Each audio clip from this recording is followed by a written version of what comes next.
Alrighty, so today we are sitting down to plug another movie into the one-shot review system.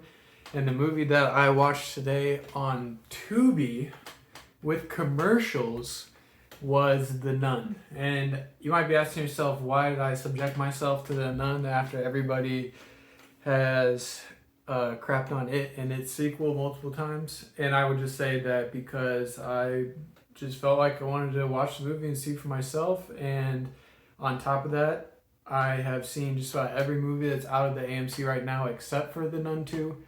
And it just felt like, okay, well, the least I could do is go see this movie and make a review on it, even if it is just talk about how bad it is. But I tried to walk in this movie as unbiased as possible because the truth is that I have seen The Conjuring and I've seen Annabelle. I think that's it, to be honest. I don't even know if I've seen The Conjuring 2. I was kind of surprised that existed when I saw that. I may have seen it though, because I did like The Conjuring. But regardless, I am trying to walk into this unbiased because I am at least somewhat of a fan of the series. I think it's a cool idea that they're able to follow the sort of like Warren files and create this entire universe of horror films out of it. I think that's kind of interesting, and I support that as just like an idea. But yeah, I mean, to get into it, this movie is actually played by it follows the story of the wife who is connected spiritually and is able to see all the ghosts and stuff like that when she's as like a young person, and she's in the convent, but she hasn't taken her vows yet. And the Vatican hears about this, crazy stuff that's happening at this place in Romania, and they're going to send her and this other priest, the father, to go and investigate. And the guy honestly has no idea why they want him to bring this girl along, but the Vatican already knows that she has some sort of ability has some connection to these spirits or whatever, so they're in the know, he's not, whatever.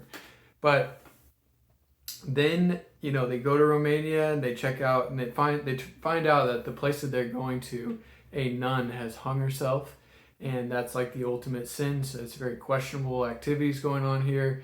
And all the locals in Romania say there's a lot of evil surrounding this place, and your general spooky stuff is going on. Now, one guy who they call in the movie Frenchie, but we later learn his name is Maurice, he is the one who discovers the body of the nun because he's the only local who's willing to go and make deliveries to the church.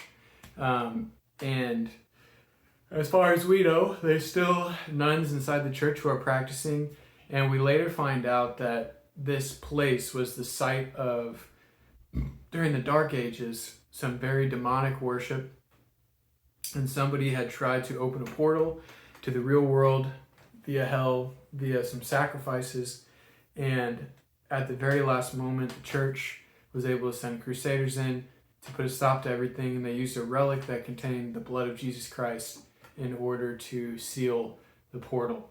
But then, during, wars that occur in the world and some bombings that happened in Romania, they believe that, the church was injured in the bombings, and the practice of doing prayer all day long in order to contain the evil was interrupted.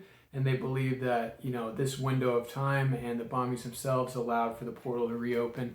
And that's why these nuns have been trying to keep the evil at bay for this extended period of time. But for some reason now it's starting to leak out of its location. So then they're there to investigate, right? And, honestly, this is where I'm just going to start talking about the movie, because if you're interested in this series at all, like the suspense or the spoilers that I could give you are pretty much the only thing that you would get out of this movie. So I'm not really going to talk more about the plot than that, other than I may talk about how it ends, just because I can. And the sequel's out, so if you want to watch this without me spoiling it, there you go. But I'll just get into what I like and don't like. I guess I'll start with what I don't like, because that's the easiest thing to think of right now. And for one thing, I just have to say that, writing wise, they phoned it in with this movie. There were many parts, especially in the beginning, where it was just slow and the dialogue felt like I was clicking through Bethesda, dialogue options. It's like very procedural, very get us to where we need to go type of dialogue. It was just very interesting. And then it's almost like they put in stuff to try to add depth to the characters, but it didn't work. Like the father has this story about how he had first encountered some of this demonic shit with some kid named Daniel. And, through the course of The Exorcist, the kid sustained injuries that he was unable to recover from, which was the first kind of like big, they're not keeping consistent with what we know about at least this universe and evil spirits and stuff like that. Because when we think about like The Conjuring, like this is the same devil. Apparently it's the same demon, right? Because that's what they're kind of weaving here by having the nun be at like all those different things. And in The Conjuring, I swear to God, I remember some form of like body mutilation happening to the person that was possessed. And then once they were freed of it, it was like happy ending, everybody's good to go. But apparently that's not the same case for Daniel. And so that's confusing to me. That was the first time I was like, all right, well, okay. That just seems like artificial. But then on top of that, it's like throughout the movie, the father was like encountering the devil or like demon form apparition of this kid, and it kept sending like snakes at him that were biting him, and then he gets bitten by one of the like spirit snakes at some point, and it at the end of the movie his eyes like screwed forever.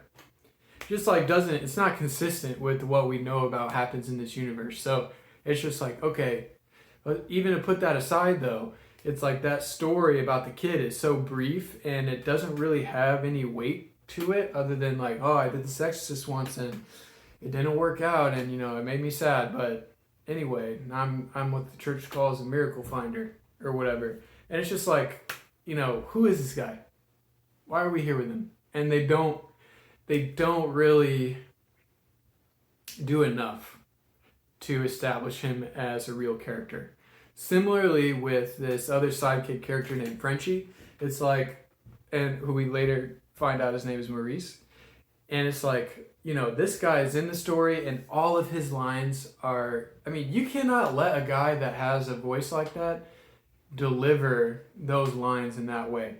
Like if you have a voice that has the tone like I do with my lack of inflection, and unless I get really fired up, I'm like the most monotone person speaking ever, right? Like right now, I'm probably the most energetic that I've been in many of these videos just because I have like something I'm thinking about at the same time, right?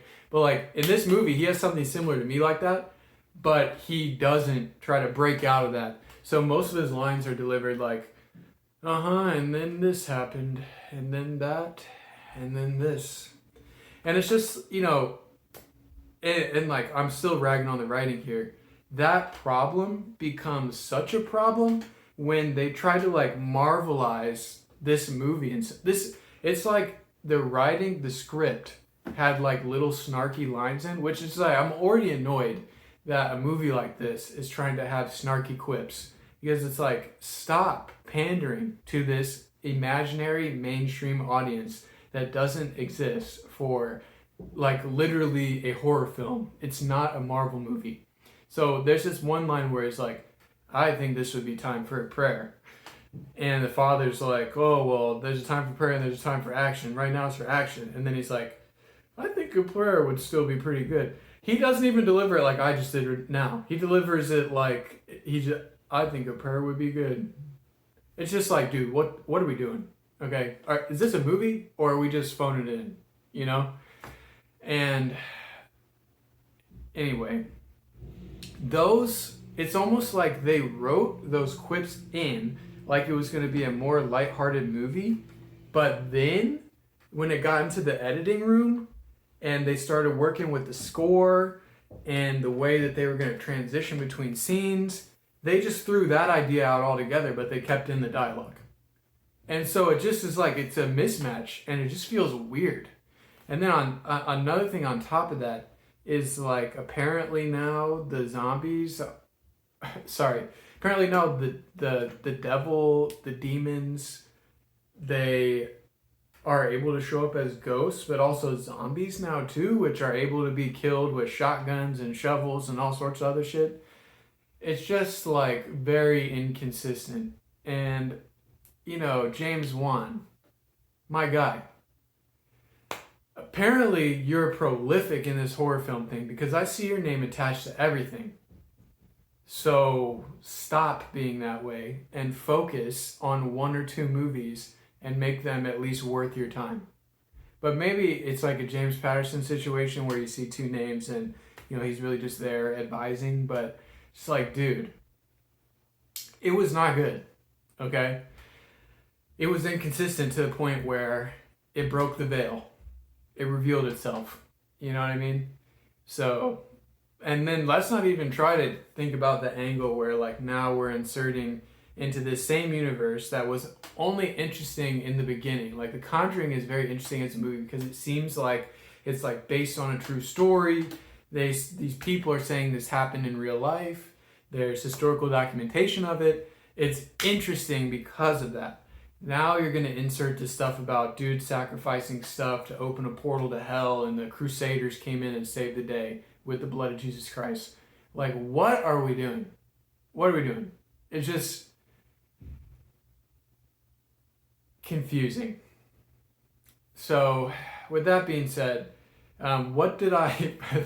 You know, I think that the cinematography was also kind of a bit, you know, what are we doing?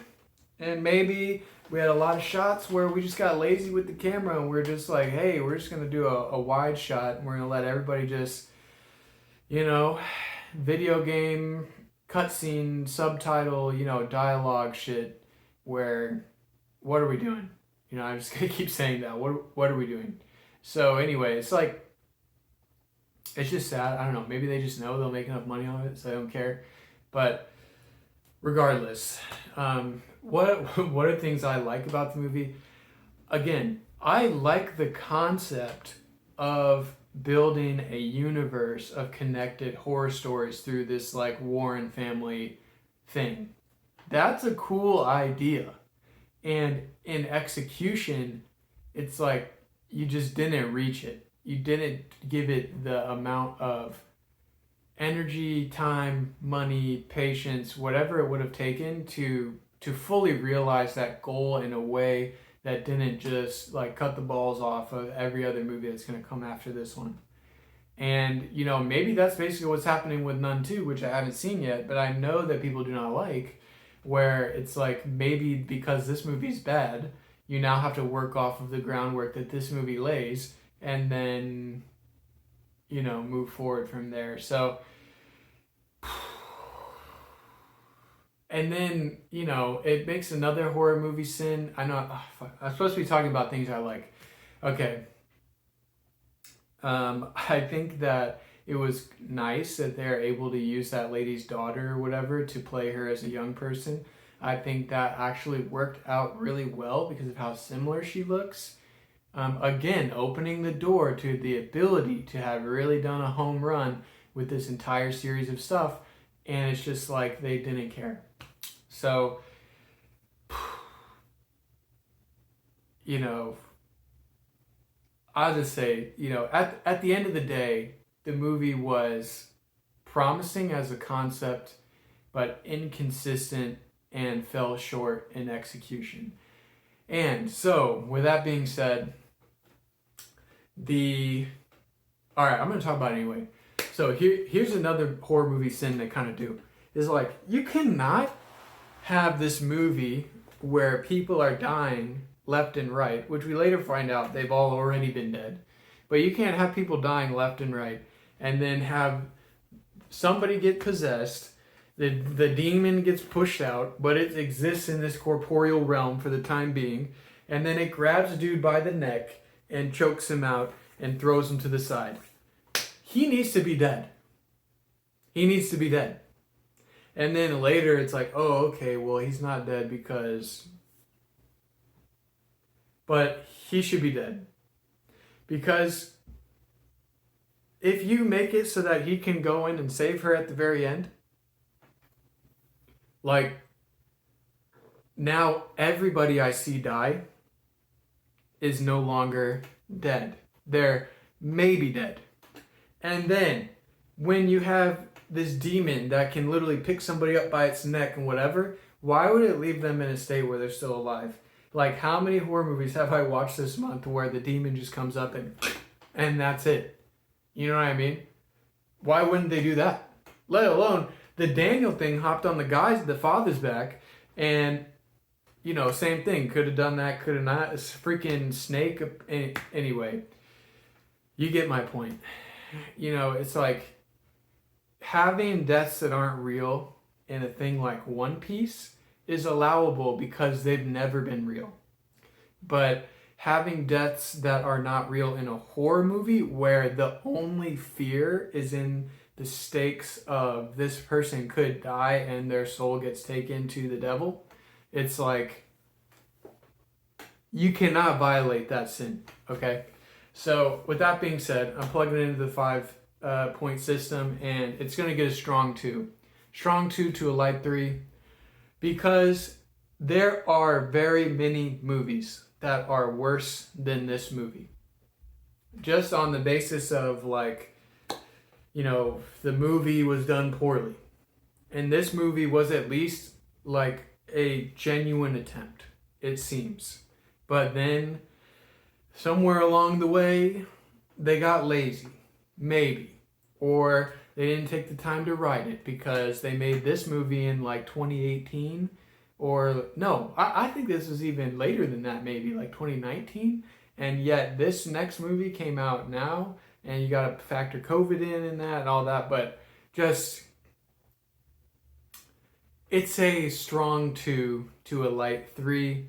I wish they'd have done more with it, but they didn't. So that's the review. Like, comment, subscribe if you feel like it. If you dislike the video, let me know why you dislike it. If you disagree with my opinion, let me know below. I will probably be seeing The Nun 2, as, you know, just because now I've seen The Nun and I have a free movie to go see.